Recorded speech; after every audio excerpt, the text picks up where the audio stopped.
I'd like to call the village board meeting, the regular board meeting of February 20th, 2014 to order at 7:01 PM. May I please have the roll call? Mayor Gunther. Present.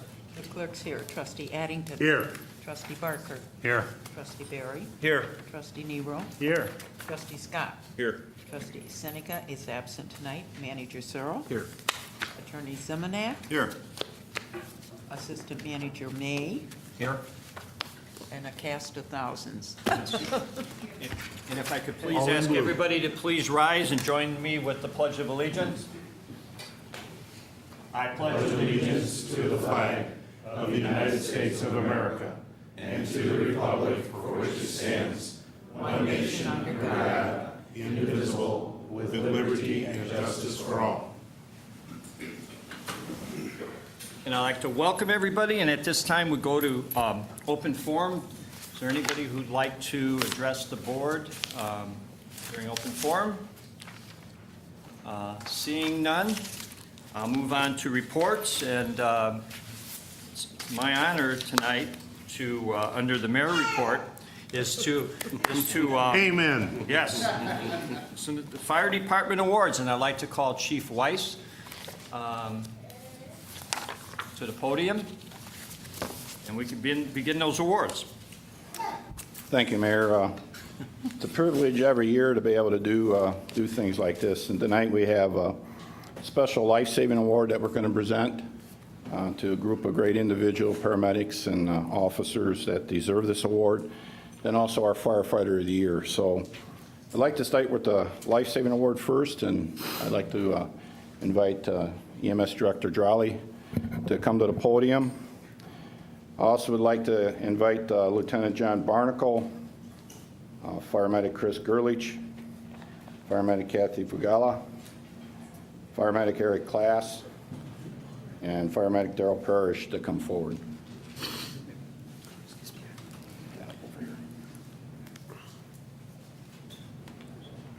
Yeah, we're going to say something here first. Go ahead. Back on December 4th, 2012, I know this is kind of late, but the crew responded for a person with chest pain. When they arrived on the scene, the patient actually was awake and he was orientated. He was sitting there and he was waiting for his son to come and pick him up from Oswego. And the medics basically convinced him that he needed to go to the hospital as soon as possible. And he really wanted to stay there and wait for his son to get there to take him. Well, they finally did convinced him to get into the back of the ambulance, and I guess he actually then became unresponsive and pulseless. And the crew did work him and brought him back, and he got to the hospital, and he was in intensive care for over a month, and he was actually released to, actually in the hospital over a month in ICU, and he was released to cardiac rehab and home. And unfortunately, I was not able to contact him because he did move away. So otherwise, we would try to get him here to also thank, our medics. So I want to thank our medics because I think they're fantastic. and it was a good job all around.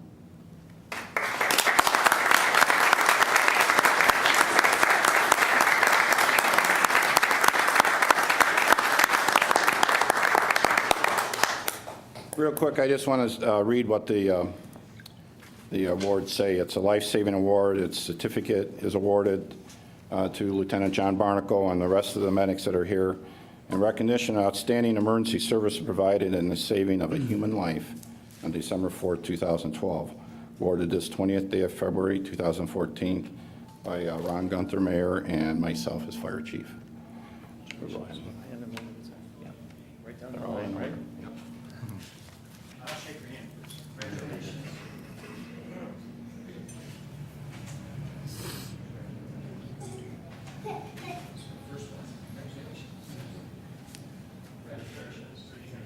Thank you.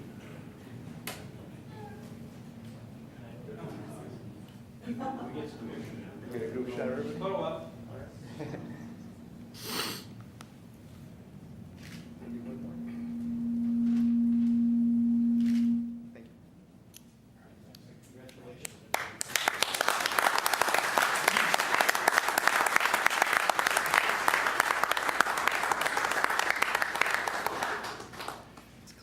And our second award tonight is every year we have a awards committee that our family of firefighters and paramedics and officers nominate several individuals that qualify to be our firefighter of the year. And what I'd like to do is invite our chair of that committee up and his committee.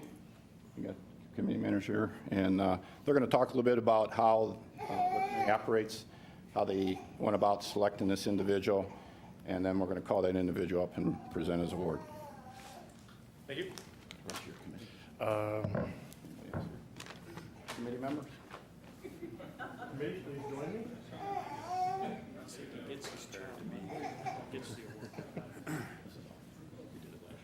All right, very good. Thank you very much. I'm Lieutenant Joe Kilchinski. I have the privilege of being the chairman for the awards committee, and this is part of my committee here tonight. And we have the privilege tonight to award one of our guys, Firefighter of the Year of 2013. The decision process was difficult again this year, as it is every year. However, we consider ourselves fortunate to have a number of excellent candidates to choose from.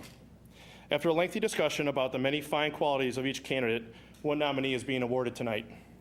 The committee feels that numerous quality candidates were submitted for this honor this year. The decision-making process, like I stated, was always difficult, as it was again this year. Despite the difficulty and across the many important issues considered, in the end, the committee came to one member, and that member I'd like to bring up tonight is Kevin O'Hare.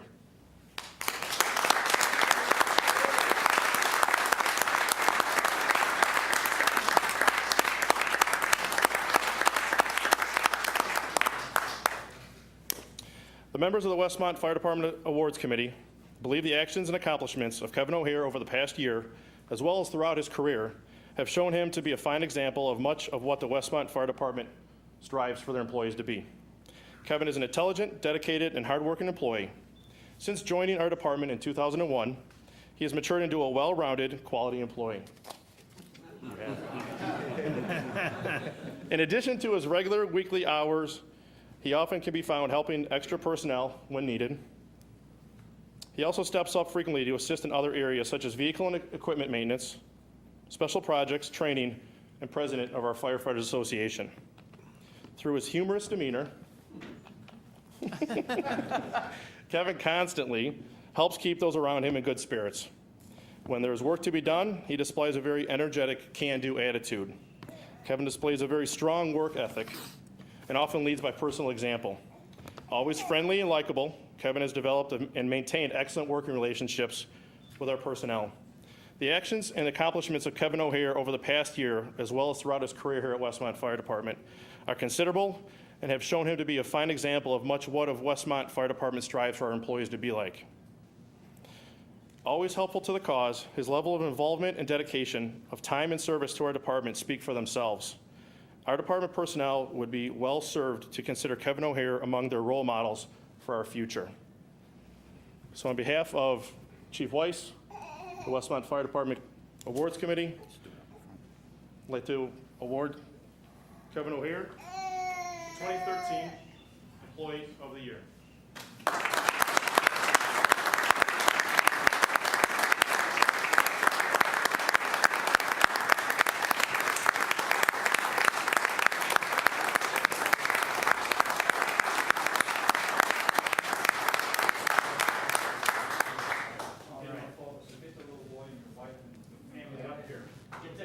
Can I get everyone in the shot real quick? The family's going to come up as well? We'll just have you all take us like 3 steps back.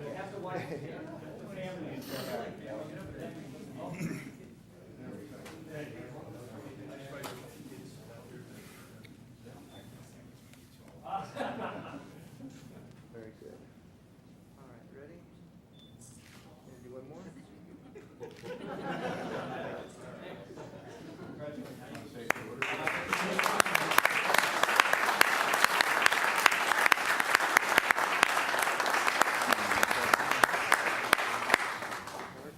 Family can stand. They can stand around you, yeah. Get on TV. Better smile now, huh? Yeah. I just wanted to say thank you very much. I really appreciate being part of this organization. I was given my start here back when I was 20 years old as a cadet with no information about the fire service at all. I really appreciate the program that I was allowed to partake in, and appreciate still having a career here. So thank you very much. Thank you.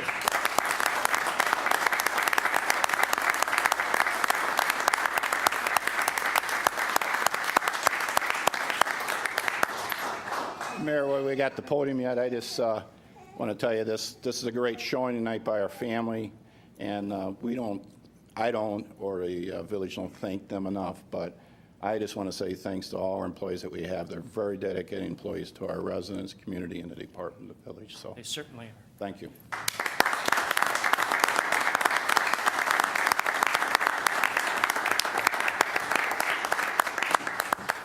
And again, congratulations. Moving on, I do not have anything else. Clerk Simsky. I just want to remind everybody that on March 6th, we will have a public information meeting, committee meeting, and it will be at 5:30. That's all I have tonight. Okay, thank you. Attorney Zemanek. Nothing tonight, thanks. Manager Searle. Thank you. The main thing I wanted to talk about this evening is the mayor, myself, and Assistant Manager Steve May just got back yesterday afternoon on participating in a mini legislative drive-down with the DuPage Mayors and Managers Conference.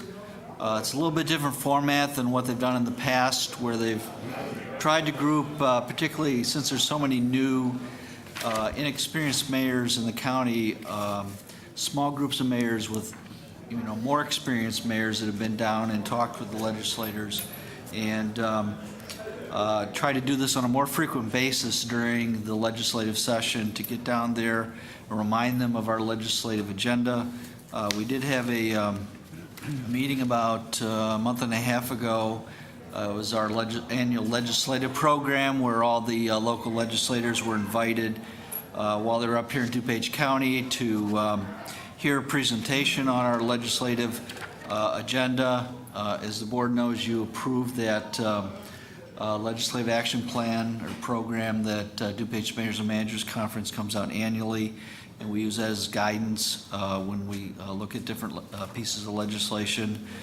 So that was done about a month and a half ago, and this effort is to try to go down there and just to remind our local legislators and other legislators. We also reach out to people who don't necessarily represent our district. And I was telling the mayor on the way back that I've done this a number of years, and I really felt like this particular year was one of the more successful ones in terms of how well it was organized, how well we were able to gain access to the people that we wanted to talk to. I was just going to mention several of the people we did meet with. We got a chance to meet with Senate Leader Christine Rodonio out of Lamont. We also had a meeting with relatively new state representative Deborah Conroy, who's a Democrat representing primarily Downers Grove and northwards. We met with Representative Dennis Revelletti, who's a Republican out of Elmhurst. We also had a meeting with Senator Tom Cullerton, who's a Democrat out of Villa Park. And those meetings I thought went well. They were congenial. They seemed to listen to our issues. In particular, some of the things that we talked to them about that we felt really seemed to resonate with them are issues that are important to us as a municipality. I'll just mention a couple of them. There's a couple of bills that are being introduced that will address how hotel motel tax funds can be spent.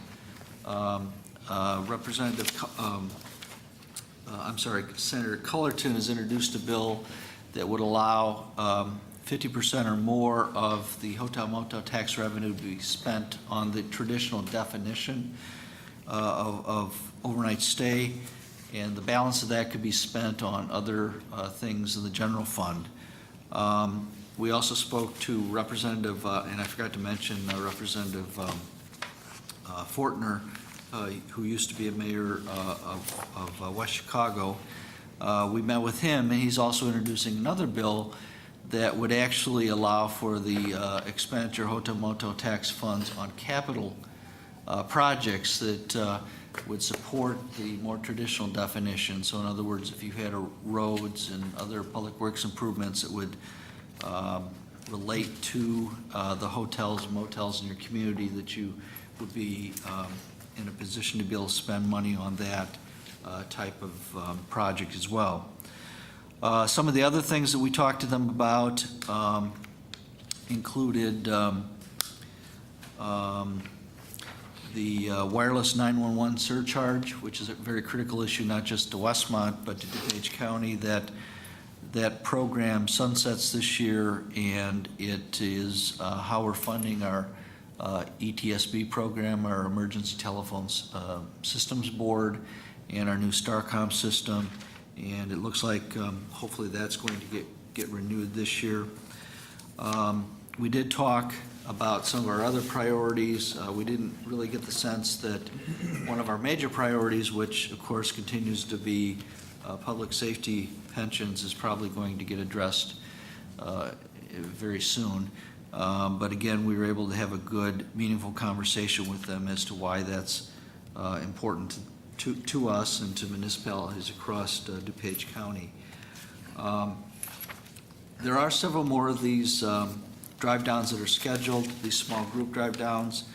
I erred, I think, in letting some of the board members know that they started this program a couple of years ago, the smaller drive-downs, and they used to have one large drive-down each year. Actually, what they do now is they still have a large drive-down. It's probably not as large as it used to be, but they have these smaller drive-downs in between. And the feedback we've gotten from the legislators is it's really important and nice to have the mayors come down and kind of keep reminding them, because on all these issues, there's always somebody on the other side of the issue, and just to remind them why these things are important to the local communities, and you know, why we would like to have their assistance in trying to address some of these things. I know I'm missing one thing I wanted to mention. One of the other issues that has been very important to us is, with the loss of home rule status, the ability to address multifamily licensing program. There is discussion down there, and there's some legislation that's looking at trying to address that, not necessarily completely bridging the gap between between home rule and non-home rule communities, but allowing for a crime-free component and maybe other components of that type of licensing program for non-home rule communities. It's not a problem just here in Westmont. They're hearing it from a number of communities, not only here in DuPage County, but across the state. So there is some legislation that's going to be introduced along those lines, and we'll watch that diligently and see where that goes. So I don't know, Mayor, if you had any other comments? No, I thought it was very beneficial. I think the key is the DuPage mayors and managers went down there to remind everybody to remember DuPage instead of always Chicago or Cook County. So I think it was very beneficial. You know, I've been down to Springfield several times, but this time going down as a mayor of a community, I seem to get a little bit more attention. And I think we've got our point across. So I enjoyed the trip down. I think we accomplished a lot. Assistant Manager Steve May had an opportunity to accompany us, and I think it was beneficial. So, thank you. That's it. That's all I have. Trustees, Trustee Barrett. Just quickly, I wanted to thank a lot of the residents. We've seen them cleaning out snow around manholes and drains, and Steve May and I had a conversation today that it's really great to see residents out and participating in the community and trying to help for a common cause, and it's great, and keep it up. So, thank you. Thank you. Trustee Eddington. Only one thing, and that's something that I did see in one of the publications, and for everyone, and now the snow is starting to melt, maybe not as big an issue, but everybody be sure, if there's a fire hydrant anywhere near your house, be sure it's visible and cleaned away so our firemen can get to it if there's a problem and you or your neighbors or something. So that's the only thing I had tonight. Thank you. Trustee Scott. Just to kind of piggyback on that, if they can residents can try to do their sidewalks out in front so the kids don't have to walk in the street to school would be helpful also. And then I would like to congratulate Trustee Steve Nero on his engagement. Thank you. Congratulations. Thank you. And that's it. Wow, thank you. Trustee Nero, you can follow that up. Thanks, Trustee Scott. Yeah, it was Anytime I can help. a wild weekend for me. I proposed my girlfriend unannounced, so she had no idea it was coming. Obviously, her family Did she knew. say yes? She did. Well, no, not at first. Actually. What a terrible question. She did it, and I actually had to stop her and say, well, so is that a yes? So thankfully she did. So it was a great weekend. And aside from that, that's all I have. So unless, I didn't see, Mayor, updates on committees. Let me give a quick update from the Public Works If you'd like to, Committee. go ahead. Sure. Well, we went over a lot of things, and just to be real brief, I think something that's kind of exciting is Westmont is the second lowest municipality in the state for its unaccountable water. We're less than 2% of the water that we take in and sell is unaccounted for, and I think that's something to be proud of. Also, too, is we were one of the best with our water conservation program. They're going to see lots of new things upcoming on that. We have to thank Mike Ramsey in the Water Department for that. He really does a good job for it. We also talked about a water main extension in the Blackhawk Drive, which is Blackhawk and Ogden, working on a project up there. And long awaited for is the spring portion of our resurfacing, road resurfacing program was discussed. So you're going to see that coming up in the next few days. And aside from that, we just gave a little update on the Stormwater Committee, which will be meeting next week. So I'll have more of a formal update once we, at our next board meeting. And that's all I have. Thank you. Trustee Barker. A few things this evening. Last night, we had a Westmont First meeting and of Committee of the Whole, and it was really exciting to see the level of involvement that's growing in that group. I think now that the weather is getting better, we're seeing more people come out and join us, and the conversations are lively and the enthusiasm is building. So I was delighted. It was a long night, but I was delighted when I went home to see that this is actually starting to come together. They're talking about bringing more people in, growing the group, getting more people involved. So that was very nice to see. A couple of things that we were talking about were the, I won't call them finishing touches, but this unveiling of this Westmont Business Directory and the mobile app. We're getting closer to that, so we're talking about some of the details and the types of training that's needed and to make that available to the business community. And we had some of those folks there for a meeting and conversation about that and how it all ties into an initiative that Westmont First had, the business core team had. Initially, this is one of the first things that they asked for, and that's finally coming to realization. We're also, a point that I wanted to make is that those meetings are open to the public, and we encourage everybody to come and say what they want to say. And it's nice when you look around the room. It really is a nice representation of Westmont community because it involves all these organizations. So I was enjoying that. And then finally, over at the Westmont Park District this weekend is a Frozen Film Festival. And I believe it's on Sunday. Saturday. Saturday? It's on Saturday, so go over there and check that out. Thank you. All right, moving on to items to be removed from the consent agenda. Are there any requests of board members that items be removed from the consent agenda? Seeing none, I'd ask Manager Searle to please read. Okay, the following items are on the consent agenda this evening. Item number A, we have village board minutes. Board to consider approving minutes of the village board meeting held on February 6th. Item B, which is a relatively new item, is the January financial report, and in continuing to try to expand our effort for financial transparency, we've added this item that you'll see on the agenda from this point forward. And you'll have information here. These are reports that have typically been reviewed at the committee level. And they show, and there's a memo in the packet that explains our finances are doing well financially. So those items are now going to be available in the packet each meeting and will be part of the consent agenda. Item C is a finance ordinance number 21, in the amount of $2,953,340.64. And then we have the following purchase orders: PO 913 for Don Morris Architects in the amount of $13,493.20. Then we have purchase order 110-32901 to the Westmont Park District in the amount of $7,865.79 for shared services for a shared employee. PO 110-32823 to the Sandbagger Corporation in the amount of $6,000. As many of you know, this is part of our past discussion about trying to be have more resources available to our residents in situations like we were fearful we were going to have today with some of the rain.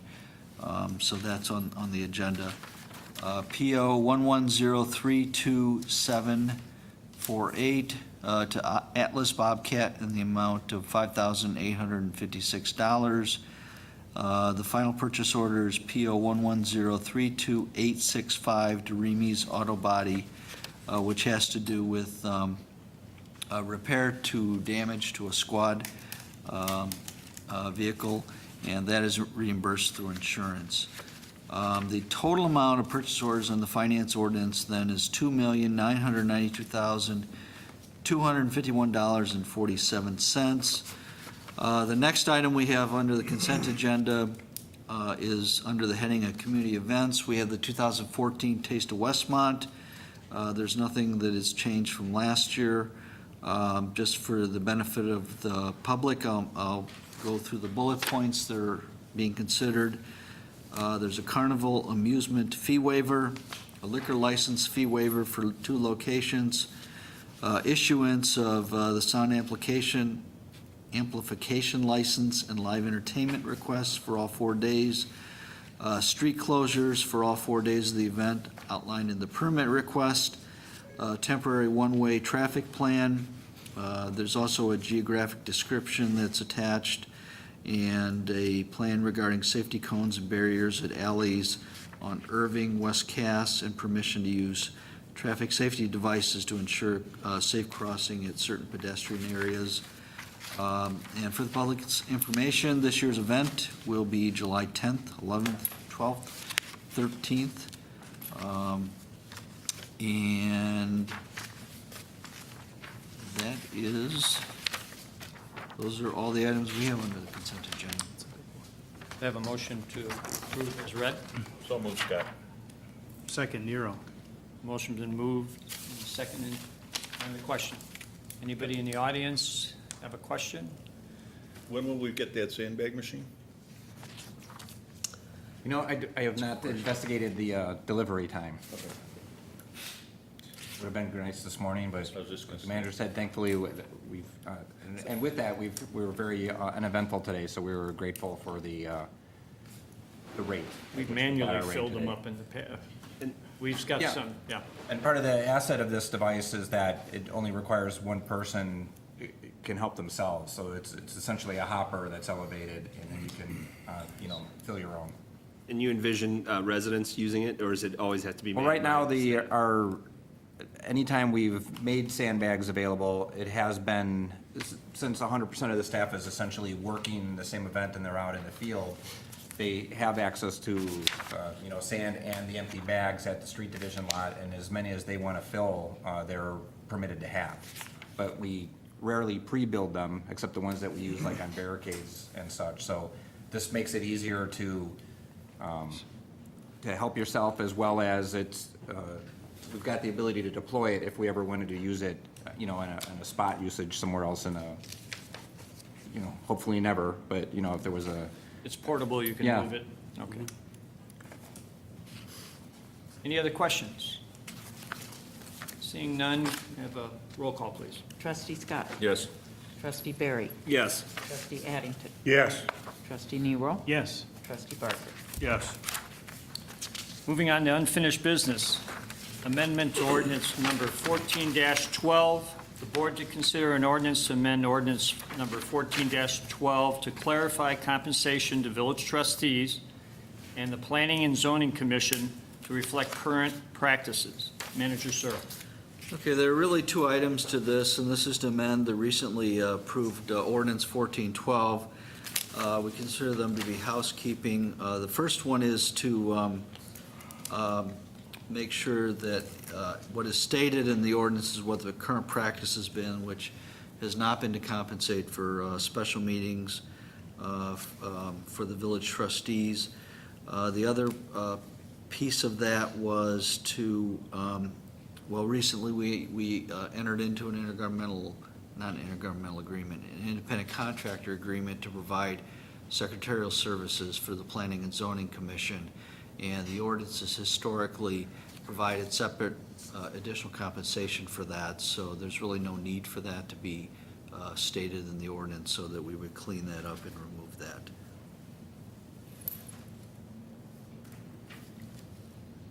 So do I hear a motion to approve the amendment as read? I'll make a motion to approve Addington. Second, Scott. Motion been made and second on the question.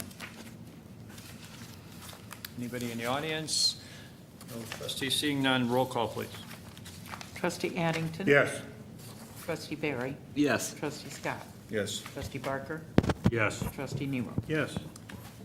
Moving on to new business, 2014 Olympic luge tryouts. This is kind of a neat thing at this time of year. Board to consider a motion to close Cass Avenue from 55th Street North to East Dallas Street from 7 a.m. to 6 p.m. on May 17th, 2014, and May 18th, 2014, for the purpose of hosting Olympic luge team tryouts. Manager Searle. This is something that we have approved in the past, and it's been several years, so therefore it's not a part of the consent agenda. It's under new business. And as the mayor explained, those are the dates and the times. They've reached out to us in the past to hold this event, and it's been successful in attracting people that have an interest in trying out and trying to demonstrate their skill for potential more skilled competition at this level. We will be resurfacing that section of Cass Avenue. We talked about this actually at a committee meeting just prior to this, and the question came up, you know, is that something that's outside of our resurfacing program? The question is no. We're just shuffling around when that will be done, given the fact that we have this event coming back to Westmont. And we're looking forward to hosting it. And I think the last time we had this, we had one of our residents that actually advanced and went to camp to train. So do I hear a motion to approve? Motion approved, Scott. Second, Barker. Motion been made and seconded. Anybody questions from the audience? If questions from the board? Can I have a roll call, please? Trustee Scott. Yes. Trustee Barry. Yes. Trustee Addington. Yes. Trustee Nero. Yes. Trustee Barker. Yes.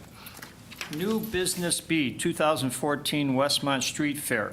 Board to consider an ordinance approving the following requests from the Westmont Special Events Corporation for 2014 Westmont Street Fair events held on Thursdays from June through August. 1, permission to close Cass Avenue from Burling Avenue to Norfolk Street to accommodate Westmont Street Fair, including cruising nights and fresh market from 4 p.m. to 9:30 p.m.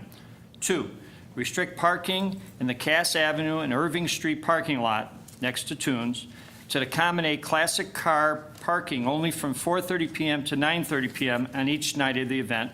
3, permission to close Irving Street from the alley west of Cass Avenue to the alley east of Cass Avenue from 4:30 p.m. to 9:30 p.m. on each night of the event. And 4, issuance of a license for amplified sound as required by Section 38-52 of the Village Code for live music and/or DJ during all the nights of the event from 5 p.m. to 9:15 p.m.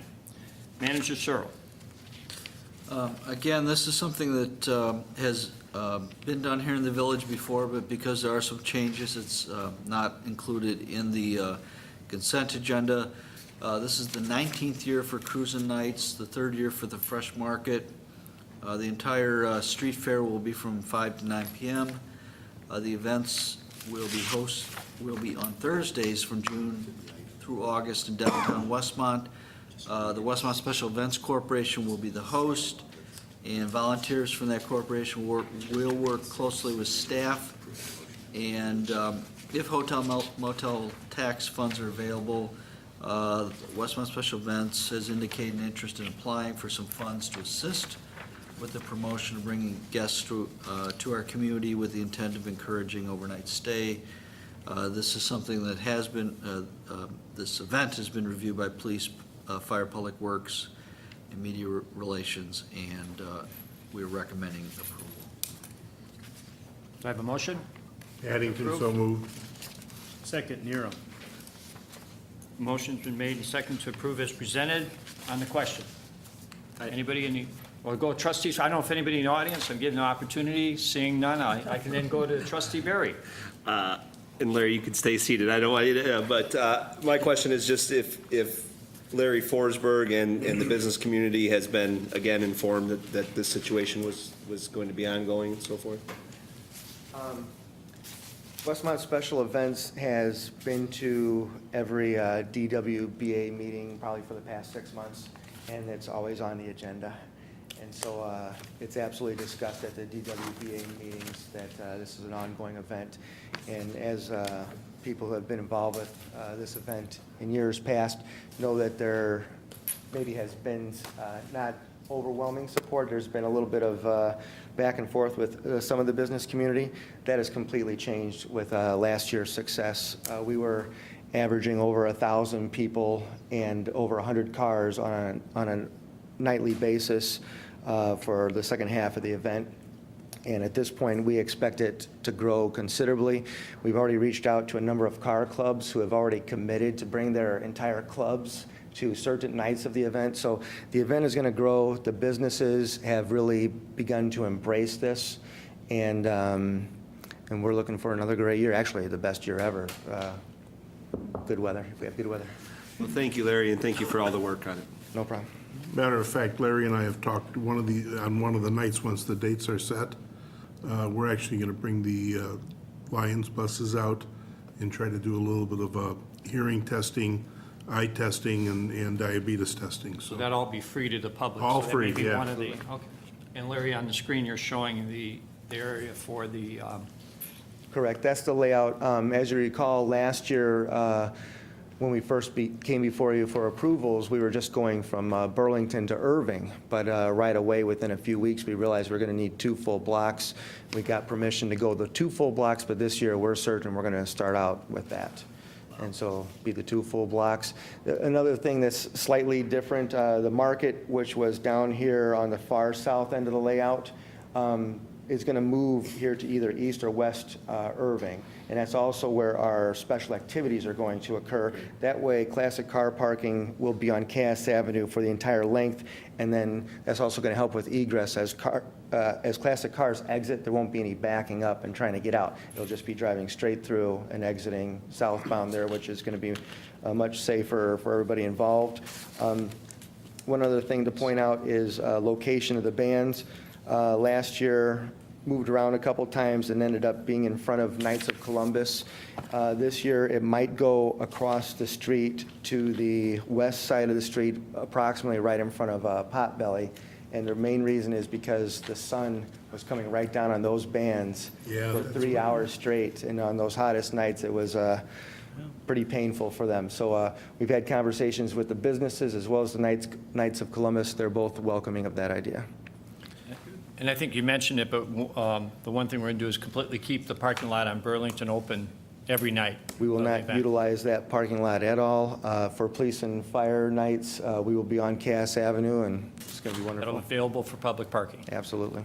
Those are great improvements, Larry. Yeah. You know, that backing up of the vehicles, and then I think people skipped over the market a lot of times if they came in from the other end. So hopefully that'll improve the market being in the center of town, so. We're hoping. Yeah, those are great improvements. Larry, make sure you thank your committee for all the work. Absolutely. Their volunteers. You know what, thank you very much, Bruce. We probably have 20 people come out on every single week for that particular event. And if you start there at the beginning of the road closure until the time the streets reopen, it's from 4 to 10. So you have a number of volunteers working from 6 to 10 every single week, and they're very dedicated. They truthfully love what they do, but Every single week. appreciation Yeah. goes a long way. Well, this and the TASTE is all run by volunteers, Absolutely. So, and we appreciate it. Thank you. thank you. Motion has been made and seconded. Seeing no other questions, roll call, please. Trustee Addington? Yes. Trustee Nero? Yes. Trustee Barker? Yes. Trustee Scott? Yes. Trustee Barry? Yes. New Business C, 417 North Warwick. Board to consider an ordinance authorizing a real estate contract for the purchase of 417 North Warwick by the Village of Westmont. Manager Searle. The village has negotiated a purchase contract for 417 North Warwick as part of the village's efforts to mitigate stormwater problems in the Northeast Acres area. Funding for this purchase will come from the bonds that were recently issued by the village. Do I have a motion? Motion Addington to do the purchase? Second, Nero. Motion been made and second. Any questions? Seeing none, roll call, please. Trustee Nero? Yes. Trustee Addington? Yes. Trustee Scott? Yes. Trustee Barry? Yes. Trustee Barker? Yes.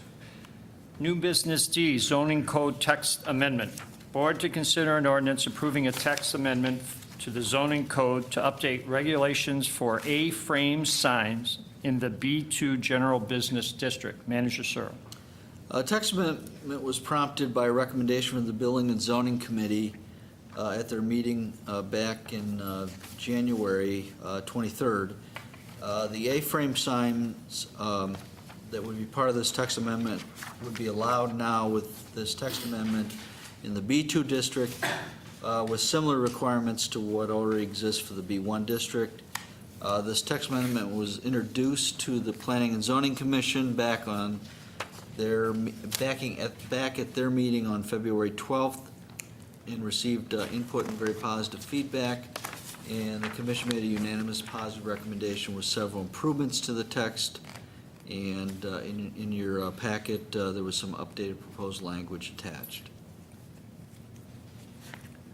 Do I have a Motion to approve, Barker. Second, Nero. Motion made and second.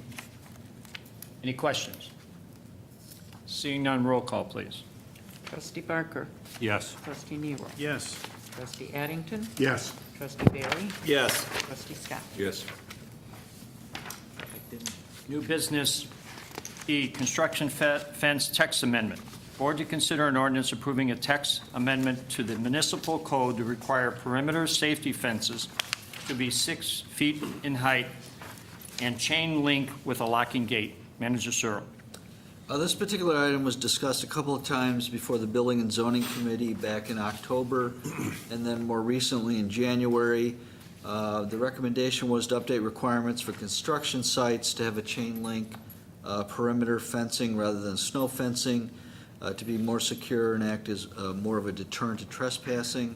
The village did pretty extensive research on other local village requirements, and based on those, staff recommended approval of the proposed text amendment. And that was followed, of course, with a positive recommendation from the Building and Zoning Committee. Have a motion to approve as presented. Motion to approve, Scott. Second Addington. Motion made and second. Any questions? Just to comment that this was also for public safety, that we're anticipating a lot more building and development coming, and we've noticed that the other villages were doing this, so this kind of just follows in suit. So not only for trespassing, but also for safety. That's a good point. Thank you. Any other questions? Now roll call, please. Trustee Scott? Yes. Trustee Barry? Yes. Trustee Addington? Yes. Trustee Nero? Yes. Trustee Barker? Yes. New Business F, Black Hawk Drive Water Main Extension Services Agreement. Board to consider an ordinance authorizing agreement for Phase 2 and Phase 3 design and construction engineering services regarding the Black Hawk Drive water main extension project. Manager Searle. This particular project consists of approximately 400 linear feet of water main extension on Black Hawk Drive with a new 6-inch water main. The work includes new valves, hydrant, and other related work. It is understood that this project will be added as a change order to an existing North Hudson Street main replacement project with current contractor Patnick Construction. We've negotiated engineering Phase 2 and 3 design and construction services for the project with Baxter and Woodman in an amount not to exceed $14,140. Motion to approve. Motion to approve Barker. Second, Barry. Motion made and second to approve. On the question. Seeing none, roll call, please. Trustee Barker. Yes. Trustee Nero. Yes. Trustee Addington. Yes. Trustee Barry. Yes. Trustee Scott. Yes. New business G, postage machine lease. Board to consider an ordinance approving a lease with Neo Post for a postage machine. Manager Searle. Due to the age of our current machine, we can now lease a new machine for about $1,200 less annually than it costs us to maintain our current machine. The lease payment will be $125.88 per month for a total of $7,930.44 over the life of the 63-month lease. By signing this lease in the first 2 weeks of January, we're able to save $1,600 over the life of the lease. And we were therefore recommending that the action be approved retroactively. And our Finance Director, Spencer Parker, who is actively involved in the project, is available if you have any Would questions. you like to add any additional information? I think the manager summed it up really well. I guess sort of just in summary, this is one of those great scenarios that, as a finance director, I really like, where we're actually able to do something better for less money. So it's a great scenario. We enjoy those. You have a motion to approve? So moved, Addington. Second, Nero. Motion been made and seconded. Any additional questions? Spencer can stop licking all the stamps now. Yeah, now you got it. Roll call, please. Trustee Addington. Yes. Trustee Nero. Yes. Trustee Barker. Yes. Trustee Scott. Yes. Trustee Barry. Yes. New business H, surplus property, the police department. Board to consider an ordinance declaring certain outdated Motorola radio equipment as surplus property to be sold at auction using Obanoff Auction Services Incorporated. Manager Searle. Following two-way transmitters and cabinets are no longer serviceable or of use to the police department. This equipment does not meet federal requirements that went into effect recently regarding narrow bandedness.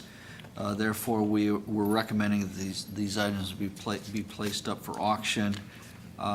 This particular auction service is actually in partnership with the DuPage Mayors and Managers Conference. What we're proposing to be declared surplus are looks like 4 pieces of equipment. I won't try to describe what they are. I don't know if the chief can. Chief's at the podium. Would you like to take over? They're basically a case about the size of this podium. It's a transmitter we used to use for our old radio system, VHF radio system. Some came back from the old police department over 20 years ago. And they're just outdated, out of service, so we don't know if they'll actually be sold. If not, we'll try for scrap metal. Electronics recycling. Motion. Yes. Motion to approve, Scott. Second, Addington. Motion been made and seconded. Any questions? Seeing none, roll call, please. Trustee Scott. Yes. Trustee Barry. Yes. Trustee Addington. Yes. Trustee Nero. Yes. Trustee Barker. Yes. New business I, employment agreement. Board to consider an ordinance approving an employment agreement with the chief of police. Manager Searle. The major change in this agreement is that it'll be an extension to April 30th of 2016. We also have another employment agreement following that for the fire chief. His currently expires, I believe, end of January of 2016, so that this will actually cause these two agreements to coincide in terms of their expiration date. Have a motion? Motion to approve, Barry. Second, Scott. Motion been made and second on the question. Can we think about it for a while? Yeah, let's think about it, shall you? Yeah.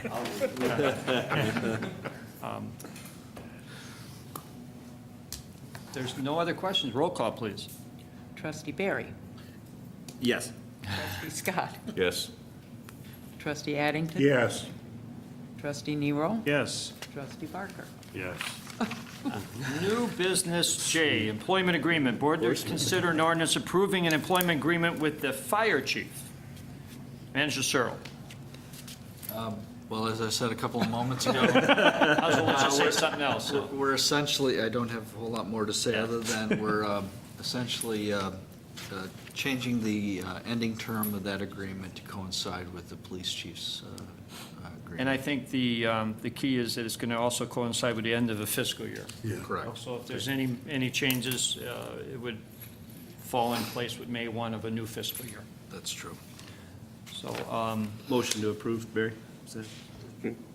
Second, Scott. motion made and second. Again, any questions? Seeing none, roll call, please. Trustee Barry. Yes. Trustee Addington. Yes. Trustee Scott. Yes. Trustee Barker. Yes. Trustee Nero. Yes. New business K, liquor license amendment. Board to consider an ordinance amending Chapter 10, Section 10-84 of the Village Code of Ordinances to provide a limited exception to operate hour restrictions for licensed premises. Manager Searle. At least one licensed establishment has asked for flexibility in operating hours to accommodate special events, special days of the year. The request is to allow licensed establishments to open 1 hour earlier or stay open 1 hour later up to 4 times per year upon advance notice to the liquor commissioner. But under no circumstances will a licensed establishment be allowed to stay open past 2 a.m. This is something that came up here just recently with a request from a local establishment. And we have our police chief filling in for our deputy liquor commissioner if the board has any specific Mulhern. questions about it. Thank you, Mayor. Thank you, Manager. So we were approached by one business in town that had suggested that for an event that they have, they'd like to be able to have the flexibility to adjust their hours 1 hour before or 1 hour after the normal hours. Currently, our normal hours for selling liquor in the Village of Westmont is 9 a.m. Start time, and on weekdays from Sunday through Thursday is 1 p.m. I'm sorry, 1 a.m. again, 1 in the morning, and on Fridays and Saturday nights, it's till 2 a.m. We're not recommending that they extend anything past the 2 o'clock hour. One example was on the night before Thanksgiving. It's like one of their busiest days of the years in a lot of our businesses. They would like to have the ability to stay open till 2 o'clock rather than the 1 o'clock. They'd also like, there was one instance where the business that's requesting this has an event on St. Patrick's Day, and they would like to be able to be open for breakfast, to be able to serve Bloody Marys, mimosas, that type of a deal, while serving breakfast an hour earlier, so being able to start at 8 o'clock. So that was what drove the ordinance or the suggestion for this. I've spoken with Mayor Gunter about this, and we're also in agreement. We, however, do not recommend that the licenses be extended past the 2 o'clock. So they would close at 2 no matter what. Open 8 would be the earliest open time. And after discussing with Attorney Zemenak, one thing I'd like to add, and I'll let John, is on the Wednesday before Thanksgiving, anybody who has a liquor license can stay open till 2 o'clock, considering that like a Friday or Saturday. Okay. So that would be a permanent restriction.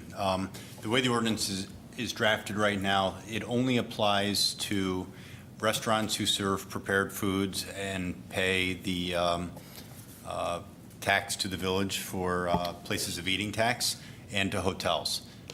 And they would have to come in and ask for permission at least 14 days in advance to the liquor commissioner, identifying the date and the hour, either earlier or later, that they wish to be open, and the mayor would have to grant approval.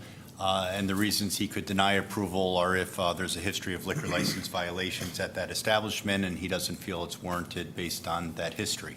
However, for the Wednesday before Thanksgiving, that would be applicable to all restaurants, taverns, hotels. And so they wouldn't have to come in and seek approval for that date. Is it open for discussion? No.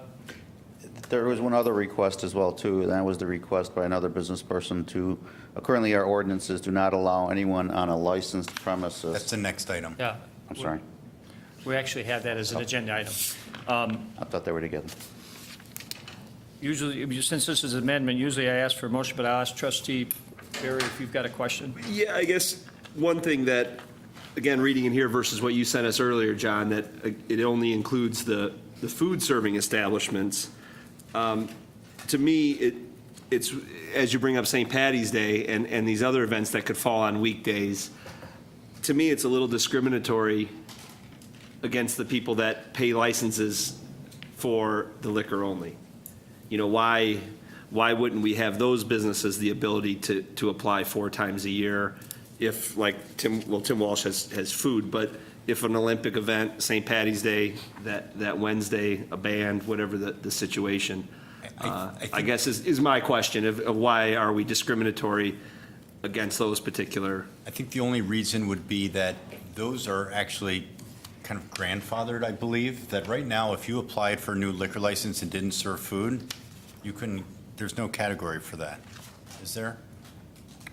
I don't recall, I don't know. That was, at least in drafting it, that was my distinction. If you just wanted to open a pure tavern without any food service, you could not get a liquor license for that. Without a variance? Or without coming from No, before the board? without a text amendment to create a new license classification. Most towns, in fact, prohibit tavern licenses, but they have several that have lingered through the years that have been longstanding good businesses that they don't want to see go away. So that was the basis for the distinction, but it doesn't, you know, that's up for discussion. It's because it's. Yeah, I think we're probably talking about 2 locations, right? I think so. I think that's probably the 2, yes. Right, we're talking about 2 locations, and again, you know, if we could help those downtown businesses to give them those 4, and maybe they never apply for any, we don't know that. I'd ask Chief, as the former Deputy Liquor Commissioner, if you see that being an issue.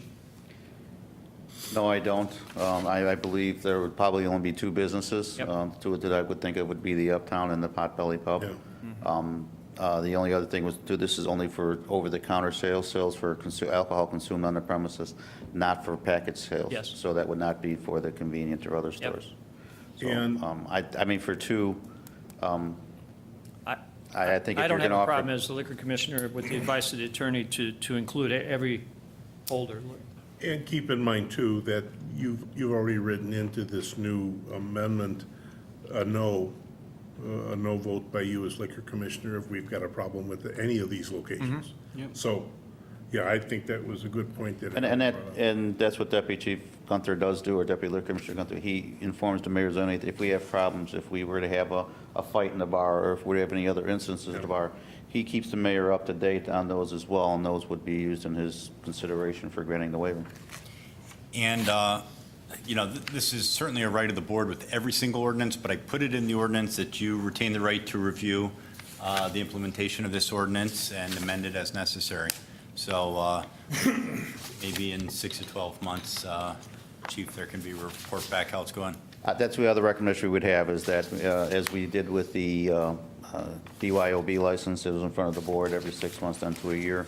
I would highly recommend that we, review this every 6 months since it's new, and then give us a chance to see how it's going, and give the board a chance to decide whether they want to make it permanent or not. So the 2 amendments to it would be, one is the Wednesday before Thanksgiving, we consider that a Friday or Saturday hours. And the second thing is this would apply to all liquor license holders That'll that serve Consumption on the premises. consumption on the premises.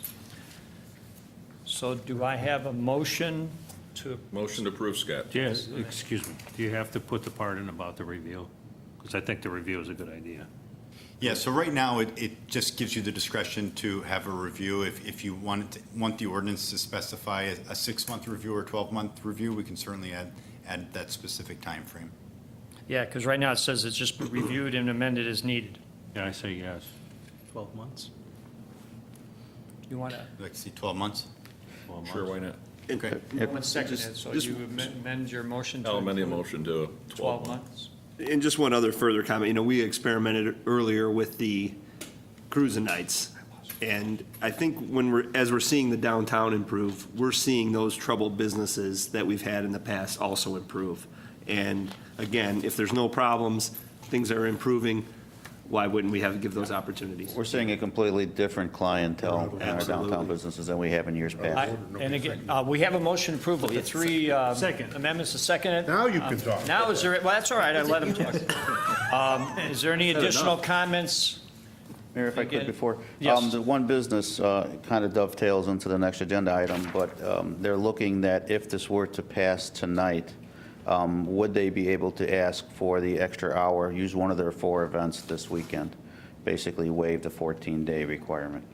I would recommend that if that's, again, that would count against one of their 4 events. I don't know if that has to be in the, that's a separate item, or is that something that has to be addressed by the board? Can I waive? Yeah, I think you can, that's the discretion of the liquor commissioner. If someone comes in last minute but has justification and stuff, yeah. you Yeah. can- Just found out. And I'll about explain it in the next item. Okay, I'll talk to you, but then, any other questions? Anybody in the audience? If not, roll call, please. Trustee Scott. Yes. Trustee Barry. Yes. Trustee Addington. Yes. Trustee Nero. Yes. Trustee Barker. Yes. New business L, liquor license waiver. Board to consider the following motions. A motion granting a waiver of the hours of operation restrictions for liquor establishments to Walsh's Grill to allow Walsh's to be open from amended to 6 o'clock to 9 a.m. without the sale or service of alcoholic beverages for the Olympics hockey viewing parties.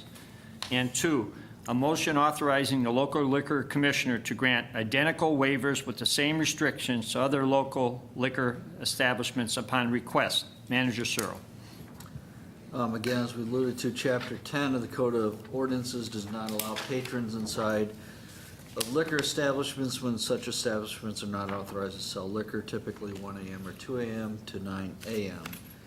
This waiver for this particular establishment, Walsh's Grill, and potentially other licensed establishments would be to open patrons between 6:30 a.m. and 9 a.m. to watch the Olympic hockey event without the sale or service of alcohol. These waivers apply only to the 2014 Olympics hockey game, which Chief Mulhunter just mentioned that given the timing of everything is pressing at this point.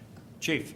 Been approached by 2 businesses, Walsh's as it's described in the proposal, and one other business as well. As maybe not everyone knows, our Olympic team, the men's hockey, plays Canada tomorrow. If they succeed and win that game, go USA, that they would then go to the gold medal round over the weekend. The gold medal round would begin at approximately 6:30 in the morning. They're looking for permission to open at 6 or 6:30. Tim Walsh was here earlier, had another commitment and couldn't stay. His request is based that he would like to be able to open early, not serve any alcohol.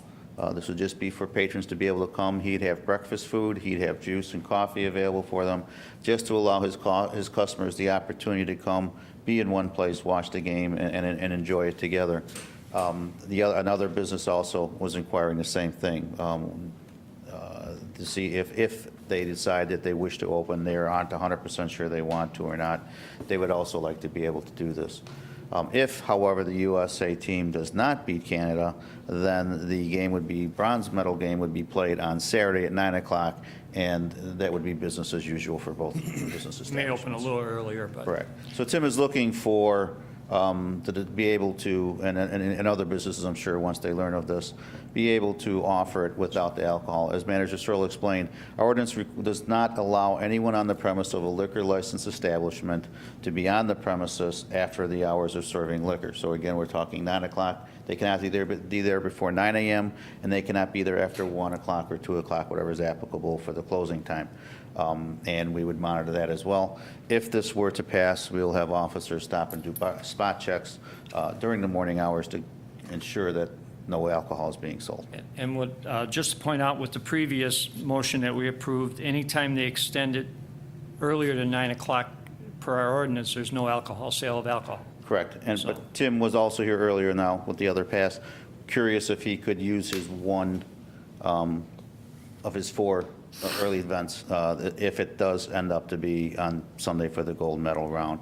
And I will talk to the mayor, we'll work on that Yeah, later, another- but he wanted to make sure that was Another conveyed to the example of board. this was also during hockey playoffs last year when they were playing a West Coast team, a game wouldn't end till Yes. after 1 o'clock. So any place that has a hockey following, they can use one of their days to stay open later.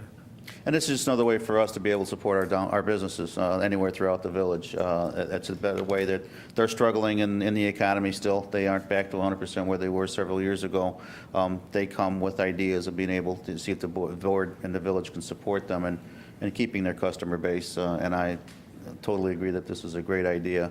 A lot of people don't want to sit and watch the hockey game at home alone. They want to cheer on together and be able to do it in a nice setting. So I have a motion to approve. Motion approved, Scott. Second, Barker. Motion been made and seconded on the question. Seeing. Sorry, just No, to Harold, go clarify, ahead. so in that situation, we're going to let Tim, if we approve, Tim would be able to serve that, he would be able, we would void that 14-day lead time for him? I would waive it or the consideration. I believe that'd be okay for the based as Manager Searle said. Got this request. Tim called me last Friday in order for me to get this on the agenda for tonight. So he knows that this is coming up this weekend.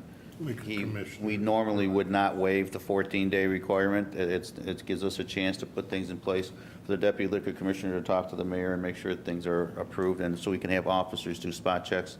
But with this short time period, he's looking for some assistance. So legality-wise, John, this reads that he can't serve alcohol. This ordinance would, right? That it says he won't serve alcohol between those hours, but we might go back and change that? No, it's actually, so there's 2 things. There's the motion that allows him to have patrons on the premises between, now it's amended to say 6 a.m. to normal opening hours, which are 9 a.m. But at the same time, he's also coming in and saying, I want to open 1 hour earlier to patrons and serve alcohol, which was the last ordinance. So I don't think they're conflicting, because he's just going to come in, and if the mayor grants permission, he has that permission. I think it's all right. Just So that we're clear, if other businesses learn of this and contact us, then it'll be the same consideration, so. Well, the good thing about this, that Tim did contact us to ask us permission, so he wasn't. Does anybody from the audience have a question? Come on up to the podium here.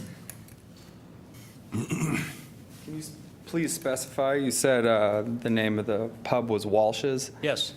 You said there was also another one. Will you release the name of the other one?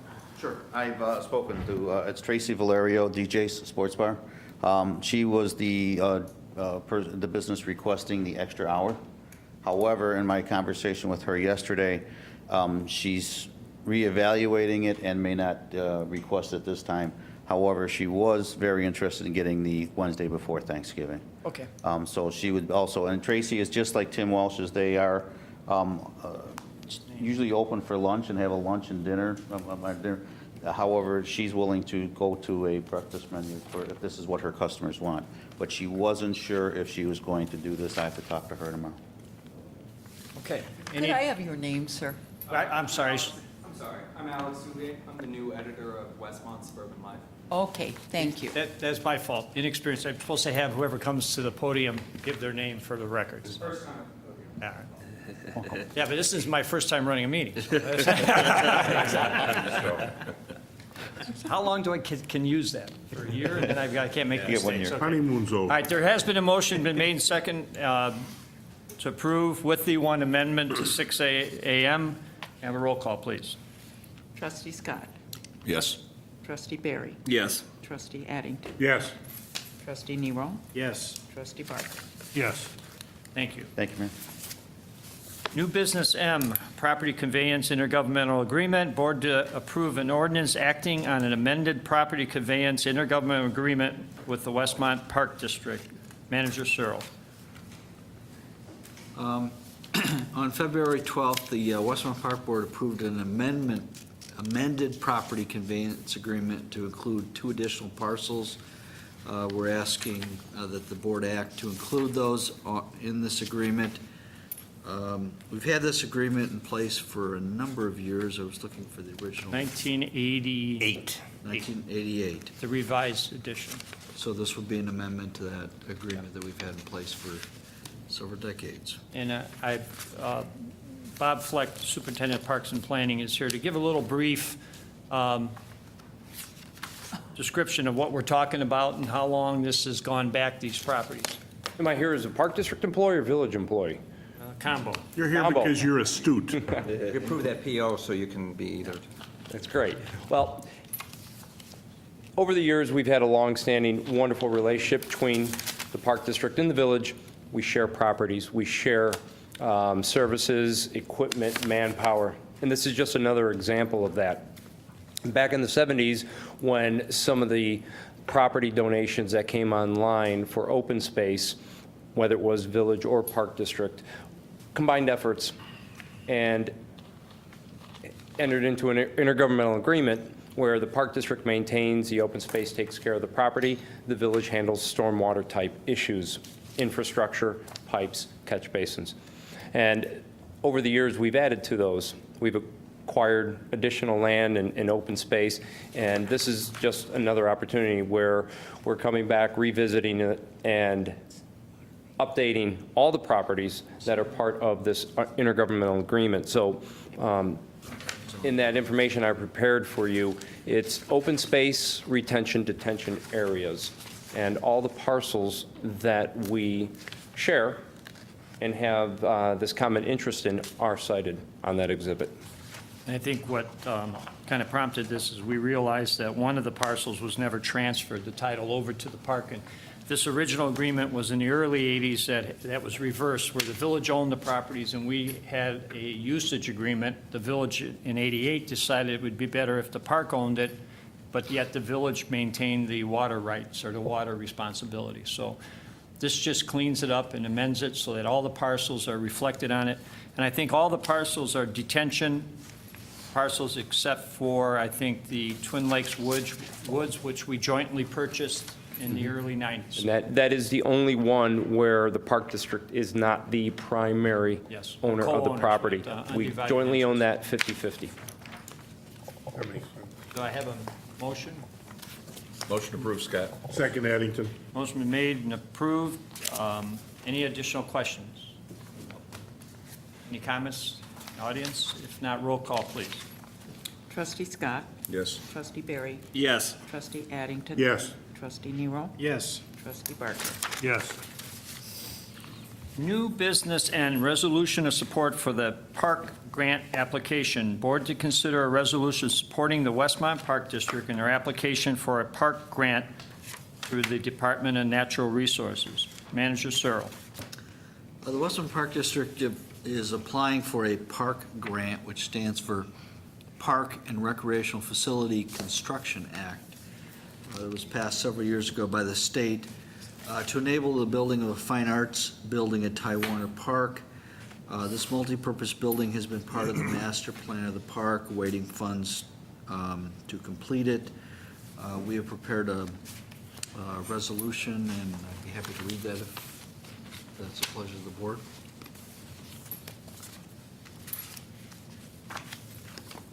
Do you have it, Ron? Somewhere. You don't have to read it, Ron, it's before us. I think just as a brief, you don't really have to read it, I think everybody has it. Well, I do have it. Yes. Do you want to read it? But for the benefit of the public, I'll go ahead and read it. He likes to read.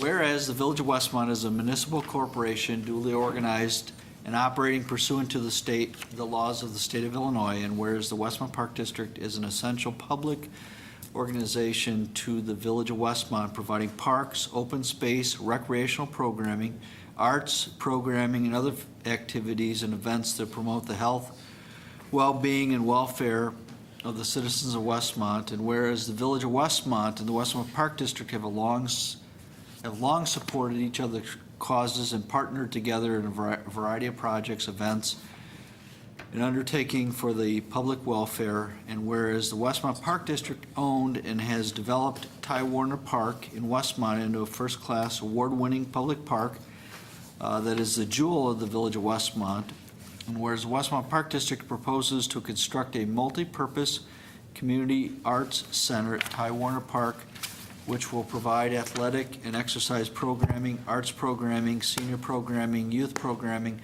and also serves as a community meeting and presentation space, among other uses. And whereas the proposed project and the proposed programming will serve as an essential public purpose and provide services and programming to the public which are not currently available or which are provided only on a limited basis at present by the Westmont Park District. And whereas the Westmont Park District proposes to apply for a park grant through the Illinois Department of Natural Resources for this vital public project, and this project would not be possible without this grant assistance. And based upon the public need for such multipurpose community arts center within the village of Westmont, and based upon the positive impact that such a center will have on the lives and well-being of the village residents and the village of Westmont corporate authorities, desire and resolve to pledge their full support for this project through this resolution. Now therefore be it resolved by the mayor and the board of trustees of the village of Westmont, DuPage County, Illinois, as follows. The above stated recitals are hereby incorporated in section 1 as though fully set forth herein. The village of Westmont corporate authorities pledges its support for the proposed Westmont Park District multi-purpose community and arts center at Ty Warner Park, and urges the Illinois Department of Natural Resources to approve its park grant application for this purposes, finding that such project will serve and promote the public health, safety, and welfare. All resolutions and parts of the resolutions in conflict with this provisions are hereby repealed to the extent of the conflict.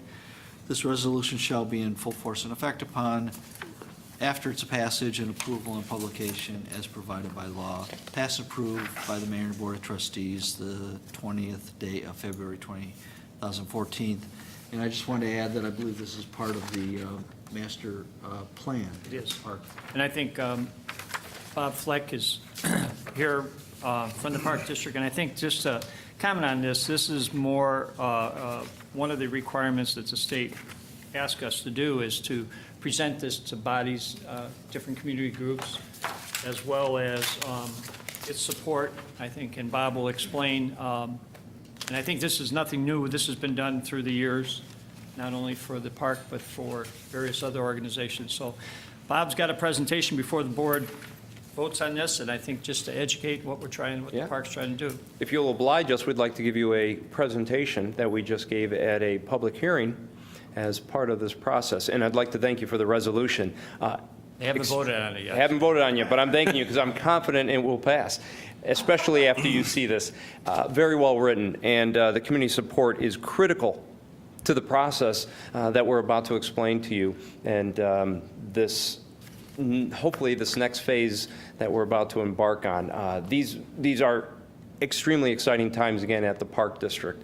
We're going through some growth, some expansion. We just acquired new property at 5716 South Wilmette, 4.75 acres. That was something that we worked long and hard for to acquire after 14 years of having a right of first refusal on that property. And then this opportunity that we're going to talk about right now has come along, and it would be a tremendous benefit to the Westmont Park District. So if I can have the PowerPoint back up. And Bob, to point out that and I'm going to comment, the recently acquired property of 57th and Wilmette was also funded through a state grant. Half of it, 50% of it, was through the Department of Natural Resources for a grant for the acquisition. Yes, absolutely. To explain that a little bit further, park districts rely heavily on the Department of Natural Resources grant programs throughout the state and the different opportunities they offer. And OSLAD is the most common one for us, Open Space Land Acquisition and Development Grant. We have done a number of those here in Westmont, Twin Lakes Park, Ty Warner Park, 2 of those at Ty Warner Park, Bella Reef Park, Twin Lakes Woods. They've been a tremendous help to be able to accomplish the improvements that we need to support the residents here in Westmont and provide additional services. And without them, we just would not have been able to do some of the things we've done. This one tonight, it's unique, and it's exciting, and it's going to hopefully allow us to complete the master plan for Ty Warner Park. So as Manager Searle said, it's the park grant, Park and Recreational Construction Grant. Little history on how this comes into play at Ty Warner Park, and why are we doing this at Ty? When the board decided to acquire the last large parcel of open space in the community in 1995, it was not done randomly. It was done based on our community needs and comprehensive master plan. The goal was to provide additional open space where we can have community events in an area that did not have conflicts with the residents, and take some of our athletic programs and larger events out of the neighborhoods and the neighborhood parks where we had parking and traffic congestion, and get them into a property that is now Ty Warner Park. In 1998, we acquired it, and what we were going to be able to do at that time was going to be incredibly modest with the budget that we had available to us at the time. However, our luck changed, and our luck changed for the good.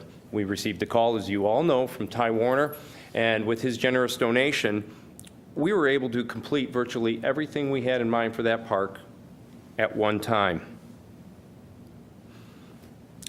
What I'm showing you here is the last conceptual master plan I created in 1998, in fact, in June of 1998, as part of our discussions with Mr. Warner.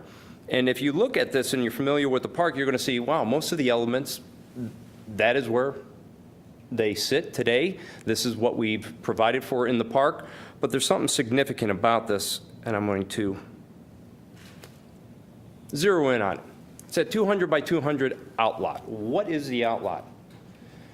The Department of Natural Resources, as part of their grant program, requires that the property be maintained in perpetuity as open space. That means no buildings. It is for outdoor recreation. We had always envisioned a Northside Recreation Center, a Northside Arts Center in Ty Warner Park that would complement the other programs and amenities that we've been able to provide with Mr. Warner's help.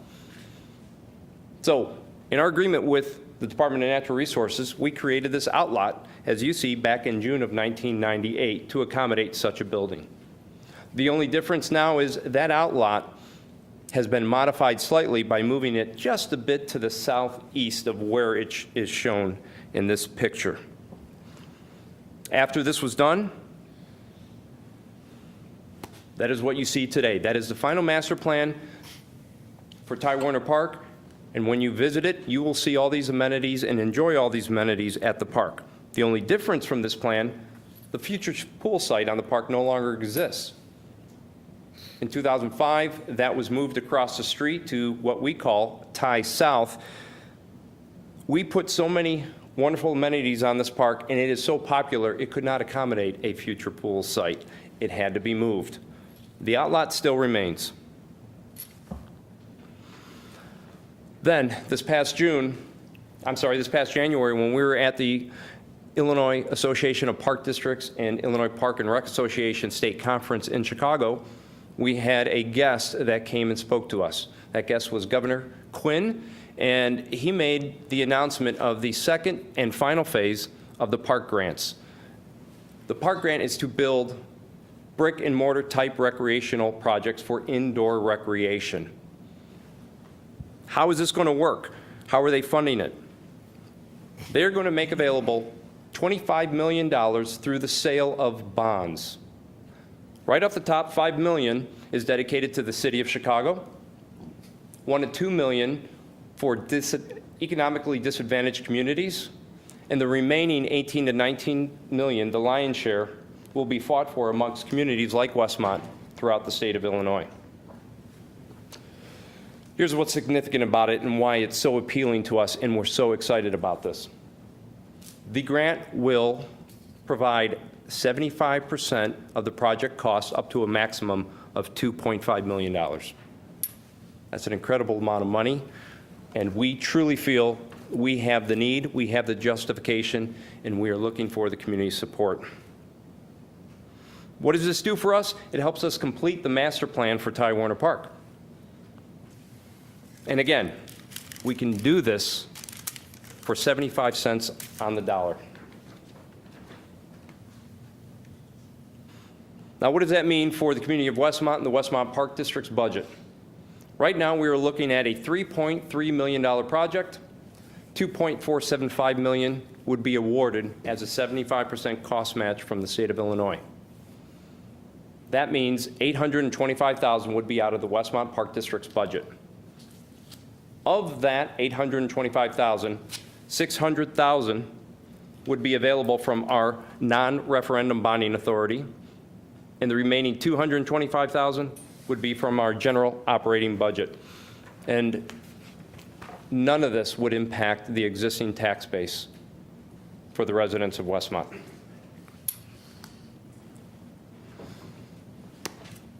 What is this going to look like? Where's it going to sit? Well, as you can see, it will be on the south side of the park in that outlot that I described, the 200 by 200 foot outlot.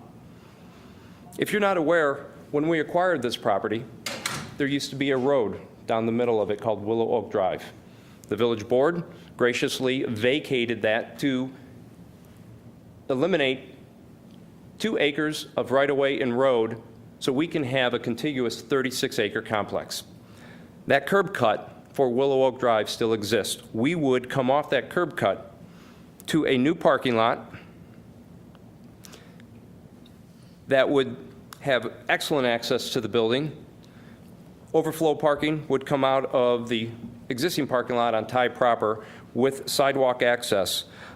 A closer view shows you that we would have an access drive up to the front. If we have individuals that are disabled or elderly, or if we have a bride on her wedding day and it is raining and the limo needs to get up to the front door to drop her off so she doesn't get wet, they will have that ability as well.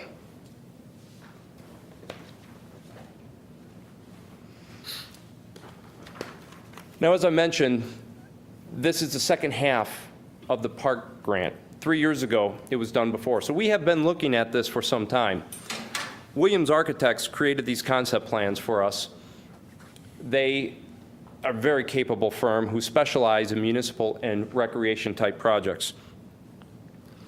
You can see here we have the elevations. The south elevation down in the bottom left corner, that would be the front entrance. The north elevation is what you would see from the ball fields looking back at the building, and then of course the east and the west are the side elevations.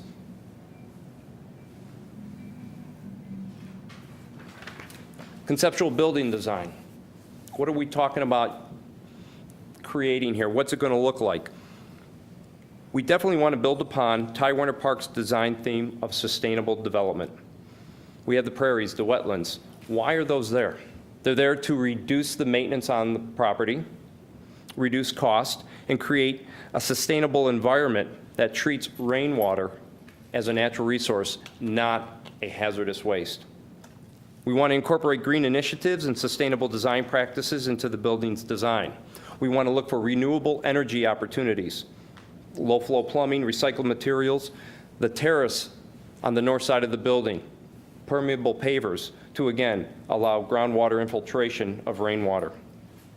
We want to blend the recreation center into its surroundings by duplicating the exterior architectural elements found on the gazebos and shelters in the park. The architecture that we have up there is very distinct. It's something, I refer to it as a design vocabulary. We want to carry that through from the park into the building. We want to design multifunctional interior spaces that will serve individuals from infancy to elderly. We want to provide for everyone. And lastly, we want to create a facility that will exceed minimum ADA standards to support CSPAR and people of all abilities. If you're not familiar with CSPAR, that is the Southeast Area Special Park and Recreation Agency. Westmont Park District is a founding member entity. CSPAR provides recreational opportunities for individuals with disabilities, but they also do more than that. They provide opportunities to develop life skills for these individuals. And some of you know one of our favorite Special Olympians right here from Westmont, Michelle Forsley. She's very active in that C-SPAR program. Now let's take a look inside the building. We are looking at right now, a 10,000 square foot building. And I'm going to ask Steve Golombieski, also from Westmont Park District, to come up and take you inside for a tour. Thank you very much. Being a park district, we're in the business of recreation. Our staff really prides ourselves on coming up with creative and unique programming that fits the need of the community. An example of this was pickleball. An individual came up to us, showed that was a need for the community, and now is it extremely popular. We have people coming up with great ideas all the time, but unfortunately, due to our facility and space, we're unable to offer these programs. Now, with this building, I feel it's going to open a lot of great doors for some great programming. So we're going to kind of go through a couple ideas we came up with the staff. If you have any questions, let us know. The first building, all these first two buildings, the first two rooms we're talking about are really multifunctional and flexible, which is really great for our profession. We have a building at our south side for early childhood, but we think that creating a building on the north side will be really beneficial. We can also use this for educational classes. We can use it for chess, for science. We can even do a birthday party package. And then we also have another early childhood room, which we can use both rooms for summer camp. We can use them for art classes. I think it'd be great to do a youth art show with not only paintings and drawings, but maybe stained glass, maybe clay sculptures. We can also use it for music lessons. We want to add guitar lessons, saxophone, drums, whatever instrument that a child would be willing to learn, we can offer that class. And computer classes, possibly even doing something with filmmaking, and we can have them in our Frozen Film Festival coming up on Saturday, learning how to edit, learning really how to use programming and being safe on there. Next is the main entrance, where you'll be greeted with a friendly smile and hello. And also we got space on the left. It's a stairway with an interior and exterior entrance that leads to a half basement for storage. Next is the dance studio. The dance studio right now at our community center is pretty much used every day. And attendance has been increasing, so offering another location would increase youth dance classes, adult dance classes, private dance classes. But not only that, with the location being so close to the fitness center, we could add yoga, we could add Pilates, possibly a spin class.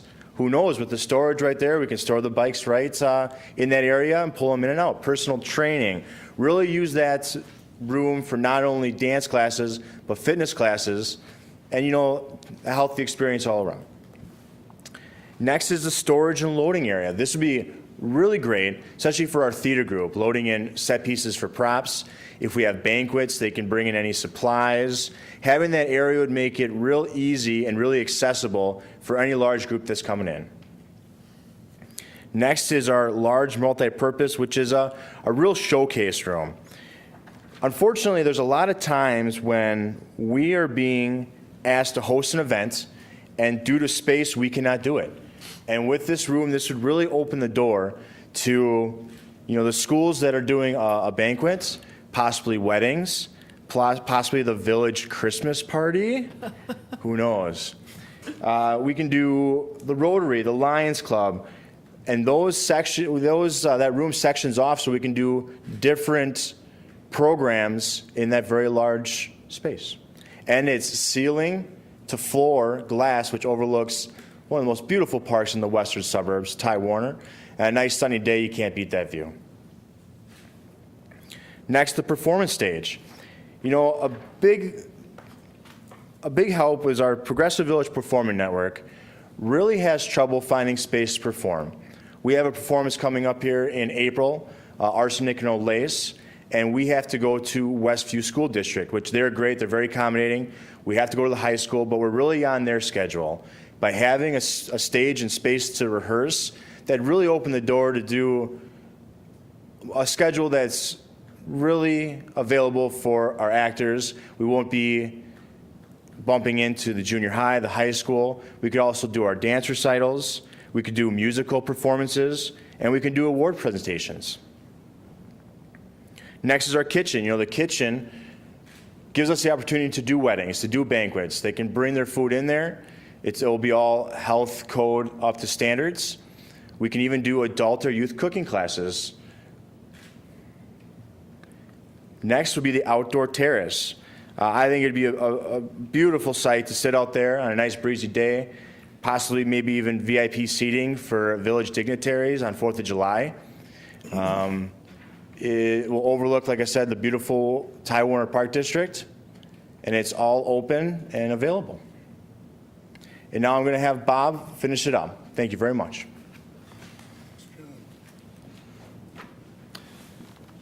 As wonderful and exciting as this is right now, the state has not left us much time to put this all together. It was announced end of January. Applications are due in the DNR offices March 10th. We have a lot of work still to do. Coming before you tonight to present this is an important part of the equation.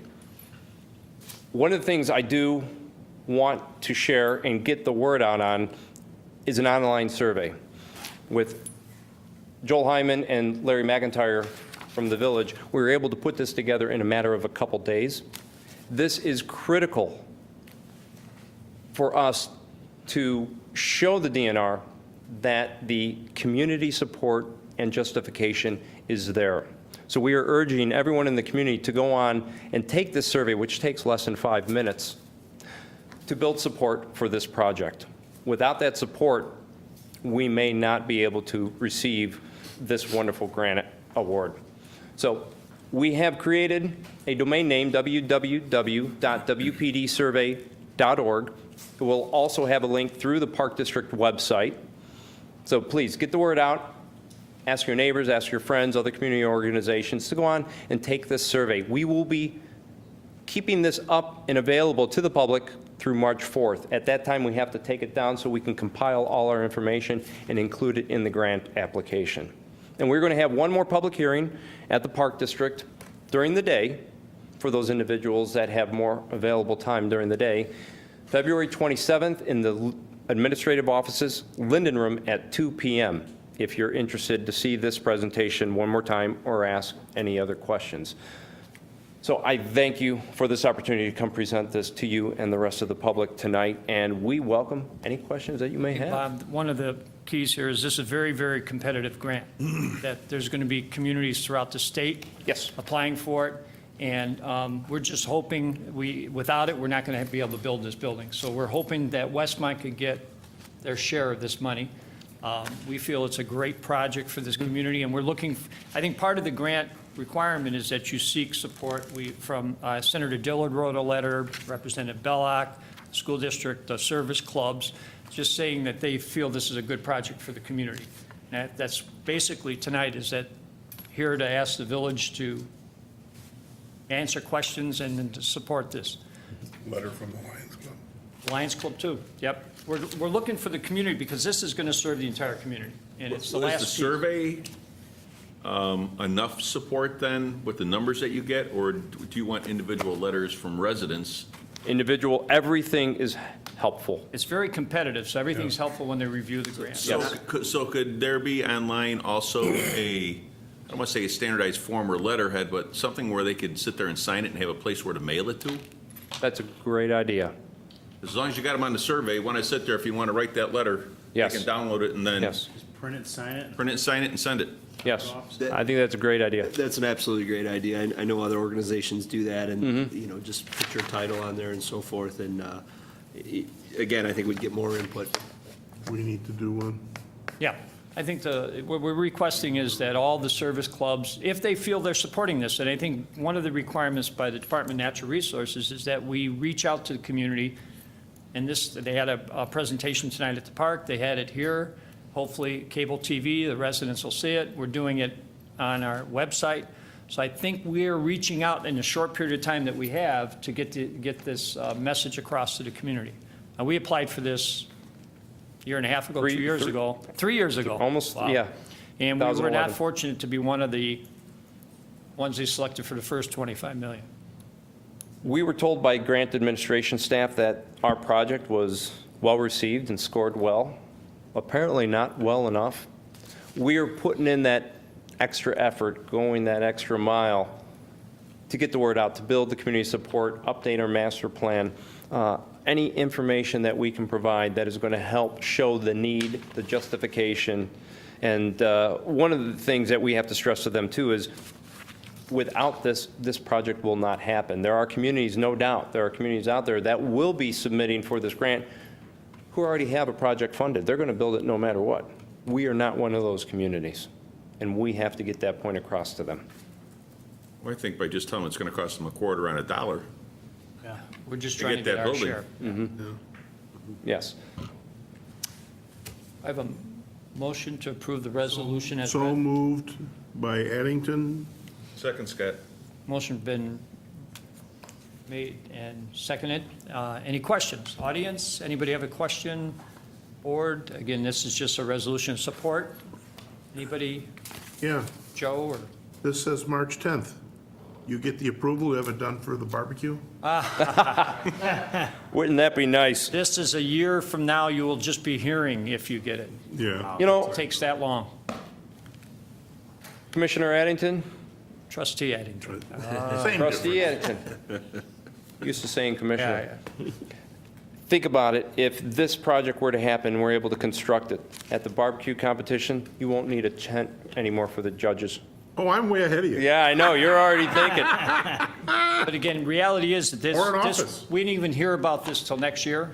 And construction wouldn't even be done until the end of It's gonna be a probably couple of years. in 16.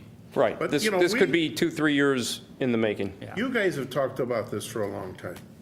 We talked about this 15, 20 years ago, and the problem was we never could find a place that worked. This works. There's tons of parking and everything else. This is fantastic. Yeah, it's a great opportunity. Yeah.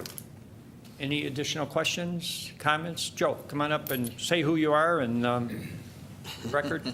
Joe Ruzich with the Chicago Tribune and Trib Local. I just wanted to ask, there is a date of March 5th, you said, that they have to go on the survey. Can you still write letters, though, after that date?